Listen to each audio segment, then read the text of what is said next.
సాగునీరు అందక చివరి భూముల్లో పంట పొలాలు నిలువునా ఎండిపోతున్నాయని రైతులు ఆవేదన వ్యక్తం చేశారు. బుధవారం కోదాడ మండల పరిధిలోని కాపుగల్లు, నల్లబండగూణం, ద్వారకుంట, రెడ్లకుంట గ్రామాల రైతులు ఆర్కే మేజర్ కాలువల్లోకి దిగి నిరసన వ్యక్తం చేశారు.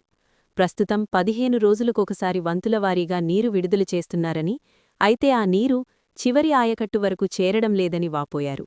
మొన్నటి వరకు యూరియా కొరకు అనేక కష్టాలు పడి పంటలు పండిస్తే తీరా పంట చేతికి వచ్చే తరుణంలో ఎండిపోతుంటే దిక్కుతోచడం లేదని రైతులు వాపోయారు. పెట్టిన పెట్టుబడి కూడా దక్కేలా లేదని రైతులు కన్నీటి పర్యంతమయ్యారు. అధికారుల దృష్టికి ఎన్నిసార్లు తీసుకువెళ్లినా తమను పట్టించుకోవడం లేదని ఆవేదన వ్యక్తం చేశారు. ఇప్పటికైనా అధికారులు, ప్రజాప్రతినిధులు వెంటనే స్పందించి పూర్తిస్థాయిలో నీరు విడుదల చేసి తమ పంట పొలాలను కాపాడాలని డిమాండ్ చేశారు.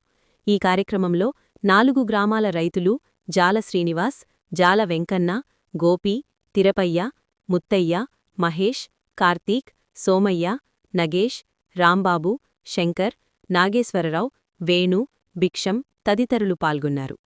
మరిన్ని తాజా వార్తలకు విజన్ తెలంగాణ టీవీని సబ్స్క్రైబ్ చేయండి.